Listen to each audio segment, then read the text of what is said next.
Artist Spotlight Podcast. Welcome back, everybody, to a new episode of the New Artist Spotlight Podcast, where we talk to some of the best emerging independent artists from around the globe. I am Wilko Wilkes. And I am Big OG, you know me, Origin Cross. Excited to be back here in the seat today with another amazing guest. So, if you haven't heard of this man before, we hope we can do a great introduction of him to you today. We have, and I hope I say it right, Jonathan Panetta.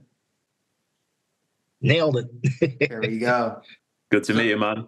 Nice to meet you guys. Well, formally meet you guys. I've seen you on NAS in the past, but now I get to see your faces, actually have a formal discussion with you guys. So this is awesome. Happy to be here.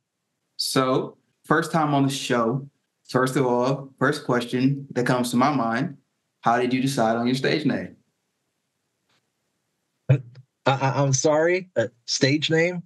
Oh, yeah, stage name. My legal name. Oh.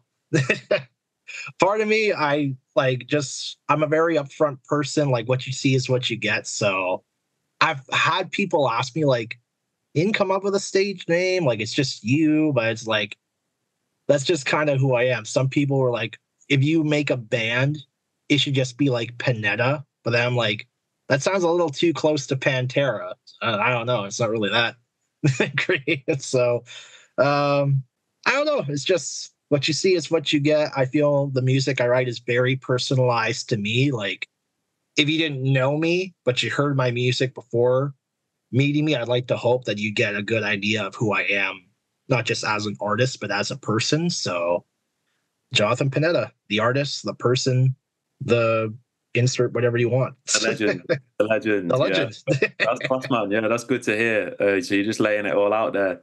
And I know that I read on your bio that you're from a musical family and the music's running through your veins. You're a multi-instrumentalist. So tell us a bit about your music in your own words, and also kind of how much of it do you play? How much of it do you get, I don't know, session musicians or however?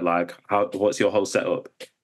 So that's kind of been a bit of a struggle, an ongoing battle lately, because I've been I need to be the go-to. I need to get bass, I need to get drums, have to do the writing, have to I've tried to be the jack of all trades, and I think I've been managing it pretty good, but there has been, some of those stressful moments where it's just I have so much on my plate. I got so much to do.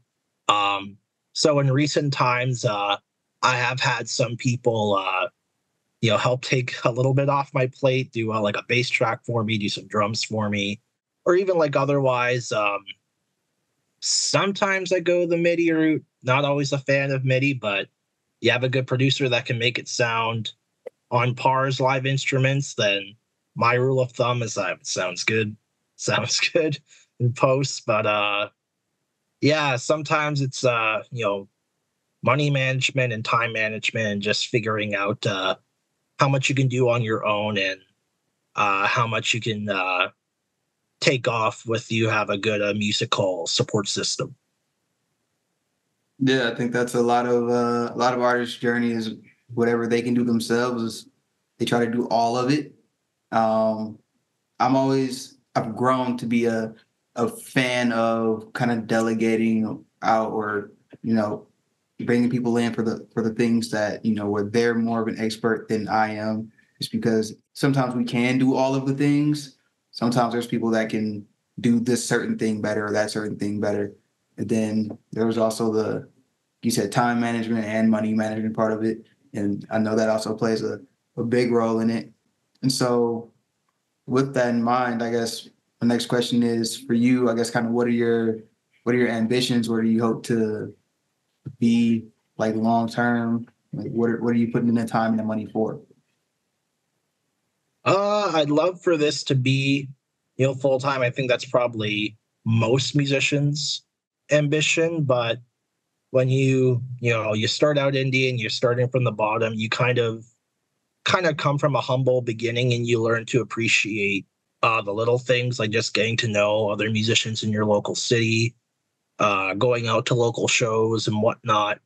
I always have that ambition, if I can go on tour, if I'm making more money than my day job, and if I'm in a position to actually financially be well off as just a musician, then great.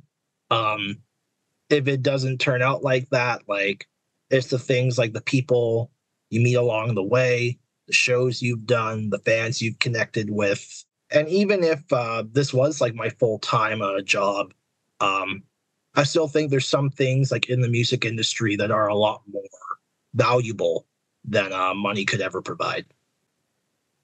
Yeah, I agree with that, man. And if you were to do it full time, have you ever been in another band or anything, or has it always been eye on all the solo stuff? I'm guessing if you went on tour, you would want to go on tour as Jonathan Panetta, but would you, like, where's the compromise? Like, would you be a full-time musician for somebody else? That's always like an ongoing kind of thought stream, Wilko, because I started out in various bands and they all kind of followed a similar pattern. Like, I just think there was a complete lack of knowledge of the music industry. And not to like critique other musicians, but I feel like most musicians, especially when they're just starting out, they kind of go through that optimism, for lack of a better word, like childish kind of like fantasy that like all it takes is one song. And like some cases this does happen. So I'm not saying it's impossible, but like one song, you blow up and then the money starts pouring in and everything's great. I have an old drum teacher who's also in a band in my local city of Toronto. And when I was doing lessons with him years ago, he was saying like, yeah, I'm in a band, but like I still have to teach drum lessons at a community center. I'm still doing my job. Like, I love my band. I love music. But if you're doing it thinking like it's just like that and you're not going to have to work a day job anymore, like it's not really going to work out that way. And after like the first song, I kind of already had that understanding, but some of my past projects, I guess, still had that expectation. And when that didn't come to reality, I was kind of the the naysayer, I guess. Like I'm positive. I'm not a negative guy, but it's just like you see, like this is why we got to keep working at it. Like one album or one song isn't. The odds are it's not going to get you like miles ahead. And I guess they just didn't want to accept that reality. So all this time while I was in bands, the Jonathan Panetta was always like a side thing. And then it kind of just got to like a bunch of rinse and repeat after 2-3 years. And it just kind of came to like, well, I have the time, I have the money, I kind of have a fair knowledge of the music industry. Why not just make a go of it and see what happens? And I've been having that goal since like it's always been Jonathan Panetta, but it's been like really like going full throttle over the past like 2 years and a bit. And I've already seen like significant improvements in my musical journey and where I'm at. I just did a headline show in my local city at this bar called the Painted Lady. And that place holds a really like significant place in my heart because they host an open mic. And that was the first open mic I did after my last project, my last band broke up. And that was just kind of my moment, like, this is it. I don't need a band. I can play to a backing track if I have to, or just go acoustic. I'm going out somewhere. I'm going to play. I'm going to talk to people. I'm going to meet people. And we're doing this. And then fast forward 2 years later, I have a backup band with me, still on the wave of a really phenomenal EP that I'm still really happy with. And now doing a headline show at the same place, the Painted Lady. And it's just made me realize, like, I can rely on myself. If there's something I want, I know I can get it. Yeah, so that's a good outlook, right? And especially the I'm gonna be out there meeting people, making an impression like that. Like, I feel like a lot of us we're okay with making the music, right? And that part is cool. But if you, like you said, even when it comes to like the knowledge of the industry and stuff like that, right? Like if you're not meeting people and making those connections and building that network that can actually be that backing support that you need, a lot of times you're just making music and you're just throwing it out into the void, right? Like you kind of need to do exactly what it is that you say you've been doing. And also, I guess, happy early birthday. Oh, thank you. You're welcome. You stole one of my notes, Origin. Saturday, isn't it? Yeah. Yeah, this coming Saturday. Yeah. Are you excited? Yeah, gonna be. It's fine. Like my birthday is like my day off, but like literally the day after my birthday, I'm going back in studio to record another song. Week later, I was gonna actually do it on my birthday. I thought like, I could shoot a music video on my birthday. That's something I want to do. But family's like, it's your birthday. We should celebrate. So shooting a music video the week after my birthday. But yeah, no rest for the weary. That's what they say. Yeah. And so I'll just say, like, to me, like, it's the craziest thing being a 90s kid, right? And then seeing like somebody born like in the actual year 2000. And so like you just get like every year, you don't even have to remember how old you are. What year is it? Oh, that's how old I am. Yep. Yeah, it's I always lazy. tell that to people. What year it is? That's how old I'm turning. Yeah. I think that's cool. But so I did want to ask as well though. I've noticed you actually have a pretty good like monthly listenership too on Spotify. And what things are you doing to help continue to push your music? I think I saw your last release was in 23, so I haven't seen anything released this year, if I'm not mistaken. So how are you pushing and making sure that your music stays out in front of people? A lot of that comes down to cultivating relationships with people, as well as finding a good network of people to help promote your music. And that doesn't always mean for money, like sometimes for free. A lot of scammers out there, especially as musicians. You get people that are like, wait, stop scrolling. Want to have these numbers? Check out my campaign right now. Half the time, those are scam people. I'm telling you right now, don't fall for Can those confirm. but like there are some of those legitimate people out there, as well as just people that you talk to. I think Origin kind of mentioned it a bit earlier, but like talking to people, connecting with people. People can say, hey, these are my numbers. I can get you these too. But it's like, I don't know you. You just popped up on my Instagram feed. What can you honestly offer me that I'm going to trust you that this is going to go somewhere? So a lot of it comes down to cultivating those relationships, as well as when you get to know these people, following through with some of those offers. Because as you know, indie musicians, like, well, it sounds like so harsh to say it out loud, but having been in the business for a few years, you kind of know how it tends to go. Is like, you have a new song, great.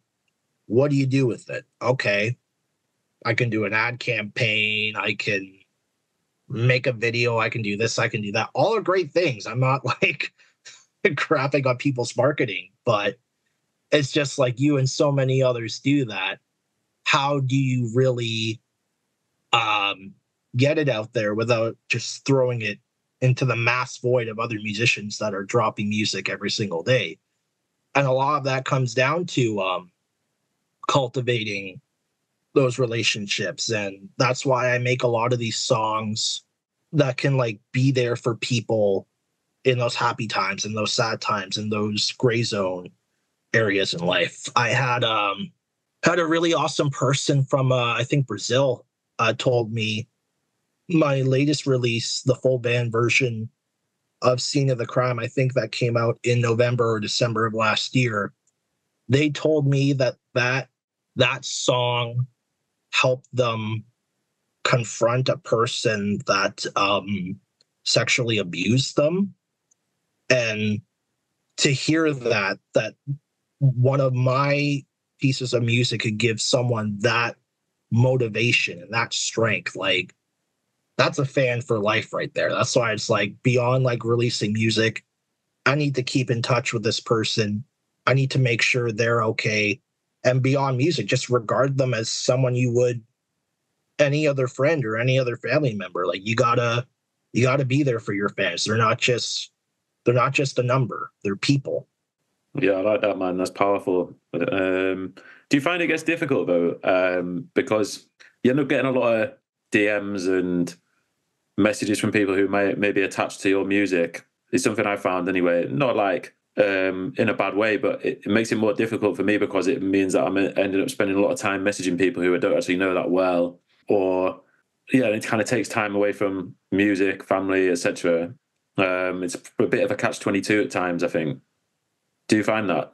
Yeah, especially if it's like a day, like I mentioned, like I have a music video shoot coming up or a studio day. Like you don't always have the time to get back to those people in a timely manner. But music, you gotta make time. It is what it is. Yeah, I guess this is it. We're in it for the community as well, isn't it? It's not like, but I personally, I'm not really in it to get fans. Do you know what I mean? I'm in it more to connect with people and have them connect with my music, have me connect with their music, or I don't know. It's a strange one. I don't know if you've got any thoughts on that. It's not really a question, more of a thinking out loud, rambling. No, but I am in the same boat as you when it comes to that, Wilko. I mean, for myself personally, I'll say if you take like Eminem, right, and then you take like, I don't know, like John Cena, and just merge those two personalities into like one person. That's what I want, right? Like that's my ambition. And I don't know if I've ever said that, but like it's interesting to see how like a lot of people on this podcast, for instance, right? They come on and there are people that's like, I just want to make music. And there's other people that are like, I want to make connections. Some people are like, I want to make an impact. Some people are like, I want, different things. And it's so interesting to see how everybody has kind of funneled into this community, right? All with different levels or just different dreams, ambitions, and goals for this. And so that's another thing I want to talk about with you, right? Like finding your way into New Artist Spotlight, into this community with all these people with different aspirations, different types of music, different views, different outlooks. Like, how did you like come into this community, and for you, how has it been? Who got me into this community? I don't believe they're still a part of New Artist Spotlight currently, but I think like maybe like they might come back at one point. Vicky Ray got me into New Artist Spotlight, and she was just someone I stumbled upon through this other musician, Katie Titch, who I've released 2 songs with, that being World Without Me and Everything I Need. And they were just 2 people that supported each other with their music. And when power of the internet people came down to me and Katie promoting some of our songs, see Vicky Ray in the comment sections, started talking to Vicky. Oh, you're from Toronto. I'm also from Toronto. Hey, I'm part of this community, New Artist Spotlight. And that's how that came to be. I do hope Vicky maybe one day comes back to NAS, but big shout out to her and her music as well. She has an incredible voice, and if it wasn't for her, I wouldn't be here in NAS. That's cool. Yeah, we interviewed Vicky as well. Really nice girl, and she's doing well. So it's good to see. So have you ever met her in real life, or have you ever met anybody else from New Artist Spotlight in real life? Because I know you and Danny Horowitz are good pals. When he was on here, he said you need to get Jonathan Panetta on, and I know you did make use of your time together, which is brilliant. So tell us about have you made any great pals in New Artist Spotlight? Met any of them in real life?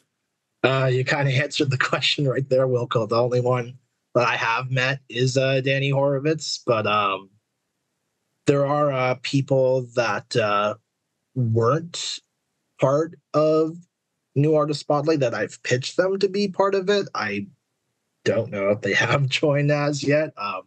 yeah, I should follow through with some of these people.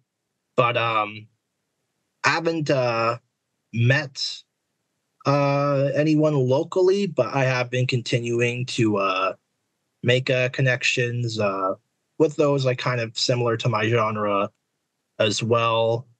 And did you meet Danny through? Did you meet Danny through New Artist Spotlight, or did you know him before? Yes, I did meet him through New Artist Spotlight. And the funny thing was, I didn't actually know he was from Toronto. When we were in the midst of finalizing Make Use of Your Time, I was anticipating to do it like online and just email stems to each other and get a producer. And he just said to me, like when we were talking, that this can kind of overwhelming. I'd rather just get on a phone call with you than just sending a bunch of messages back and forth.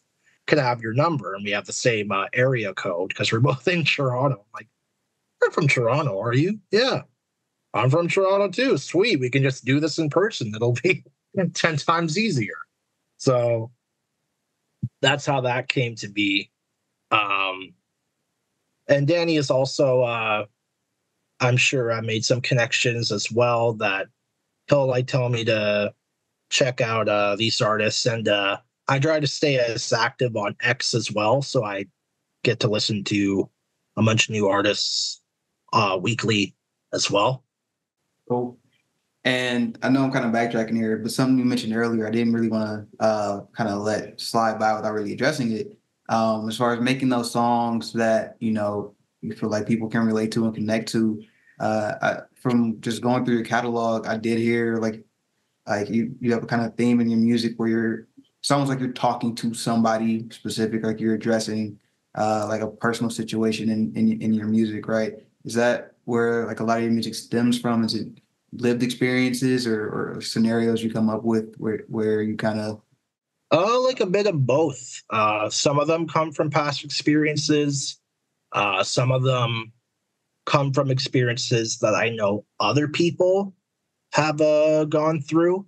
For an example, my opening song to my album Stop and Think Now is a track called This Is For the Ones. I wrote that in the midst of the Black Lives Matter movement back in 2020. I've never experienced racism because, you know, Caucasian over here. We're kind of like the basis of not receiving racism, but that doesn't mean that we don't witness it and we don't understand or try our best to understand. I can't really say we understand, but we don't emphasize and feel for those that have lived in fear of discrimination, physical harm, and racism. So for like a song like that, it comes down to, well, I can't say I've been in this position, but what if I was? How would I feel? How are they feeling? How can this make the listener of this song feel something and connect to something on a mental and emotional level? And it just comes down to kind of deep diving into that, putting yourself in another person's shoes and making some magic in the studio.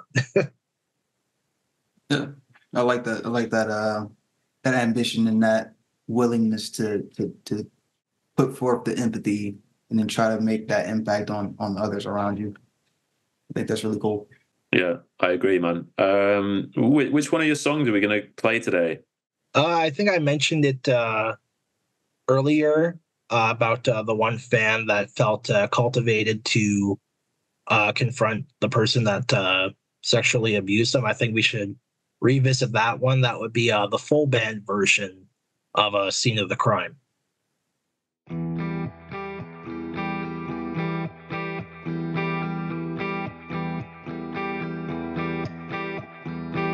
I've had so many wounds heal, but still my scars remain. And every time I look at you, I feel I'm just the same. But I've been fighting for years to change what you created. And you tried to hold me down, but I'm still motivated. It's hard to know what's better,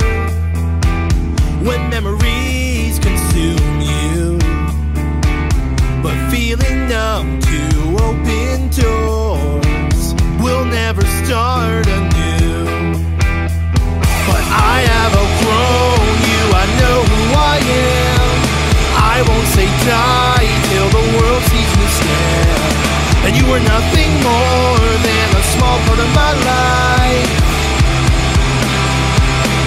You're just the scene of the crime. You're just the scene of the crime.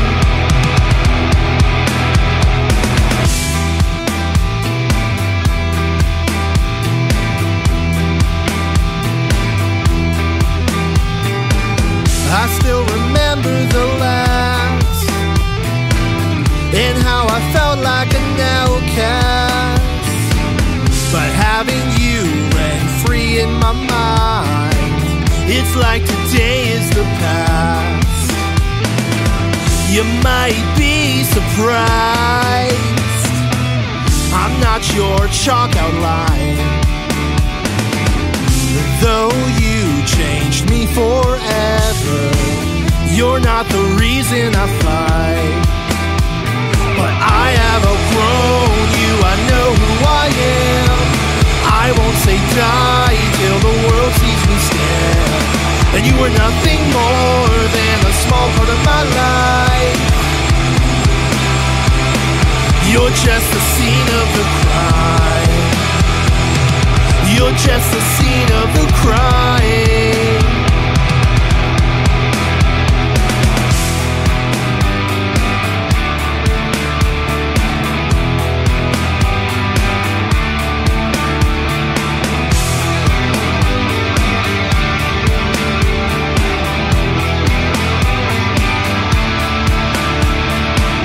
You're just the scene of the. You're just the scene of the crime. You're just the scene of the. You're a small part of my life. You're just the scene of the. You're the scene of the crime. You're just the scene of the. You're a small part of my life. You're just the scene of the. You're just the scene of the crime.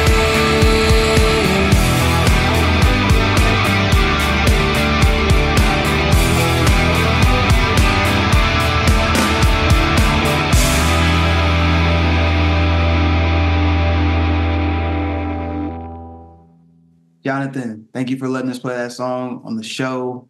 Wow. I mean, given like what you just told us about how that song has, impacted a fan of yours, how it has been like influential on someone's life, definitely been able to take a listen to that and kind of think about how the content of that song can push for that is amazing, right?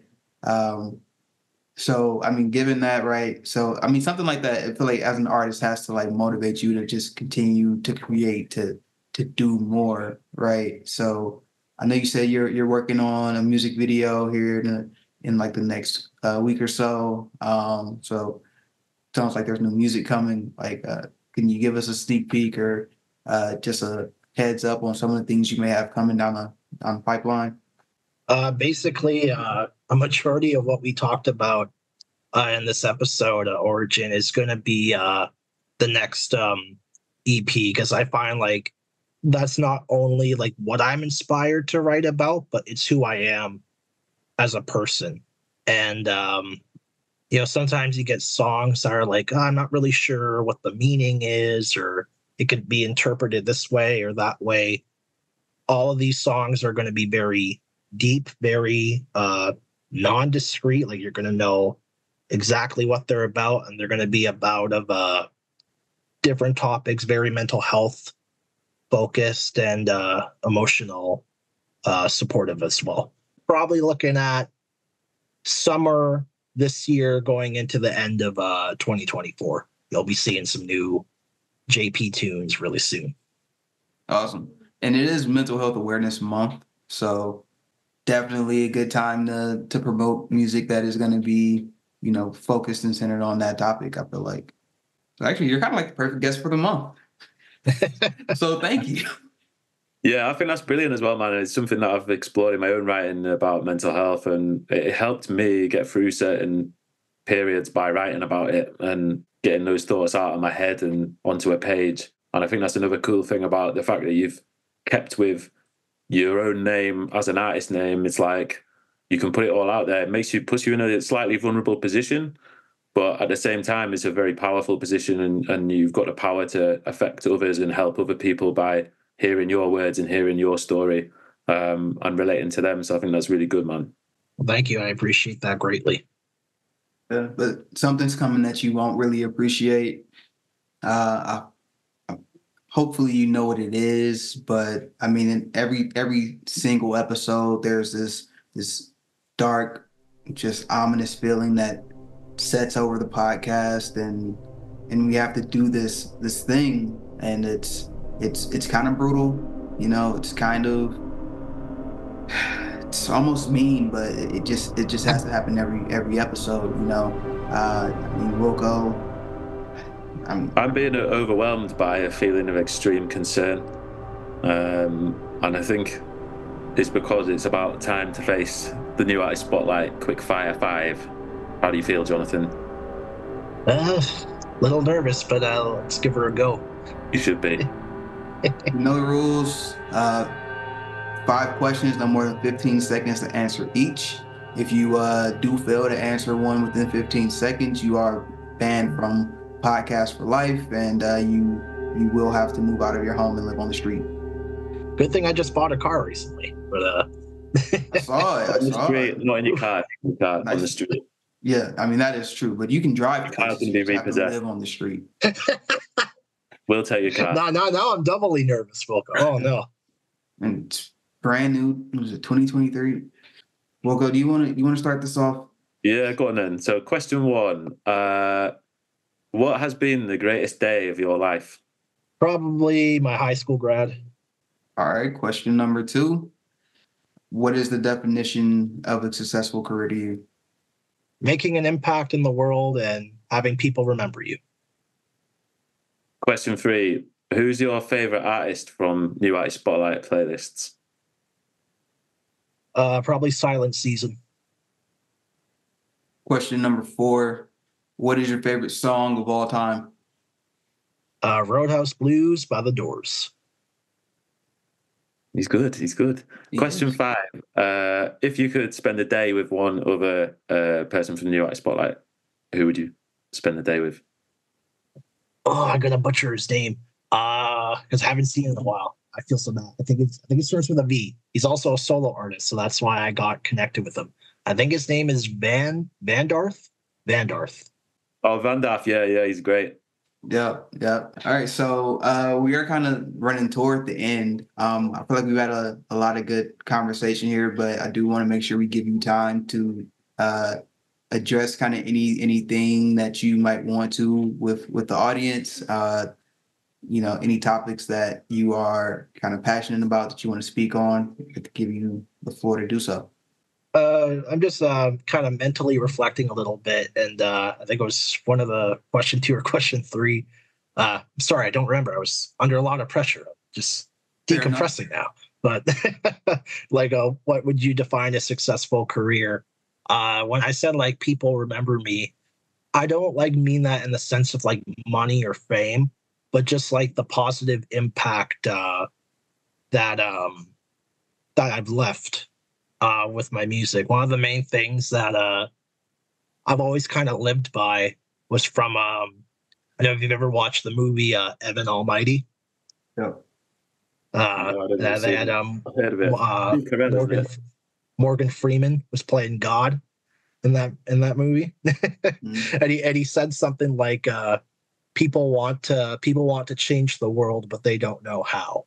You want to know how to change the world, like one positive thing or one good deed at a time. And I try to live like that philosophy in my everyday, but I also try to live that with my music as well. So to anyone, if you've heard any of my stuff and you feel connected with it, or it helped you through any kind of difficult moment, or on the contrary, if it helped you celebrate some happy moments as well, like all of those mean the world to me. So I always try to, make the time and be an open door to people. Like if there's stuff that's helped you or stuff that's like helped you celebrate those good times, please reach out to me, because those stories is what keeps me going.